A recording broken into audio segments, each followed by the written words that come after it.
حضرت ام المومنین حضرت عائشہ رضی اللہ عنہا سے روایت ہے، وہ بیان کرتی ہیں کہ میں نے عرض کیا یا رسول اللہ صلی اللہ علیہ وسلم مجھے بتلا دیجئے کہ اگر مجھے شب قدر کا پتہ چل جاوے، یعنی شب قدر کا پانا اور دیکھنا مجھ کو نصیب ہو جائے تو اس وقت کیا دعا مانگوں؟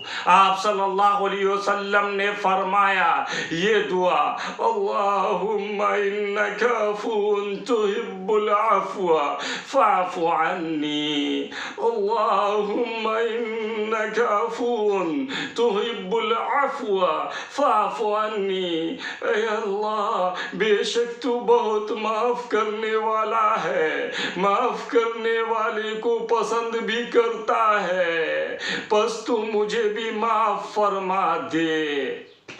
علماء نے لکھا ہے کہ یہ نہایت جامع اور مختصر دعا ہے جو دنیا و آخرت کی سب بھلائیوں اور تمام مطالب خیر پر حاوی ہے۔ ایک روایت میں آیا ہے کہ اللہ تعالیٰ سے بندوں نے اس سے بہتر کسی چیز کا سوال نہیں کیا کہ ان کو بخش دے اور ان کو عافیت عطا فرمائے، آمین۔ اے اللہ ہمیں بھی معاف فرما دے اور مجھ سیاہ کار کو بھی اپنی دعا میں یاد رکھیں۔ وما علینا الا البلاغ۔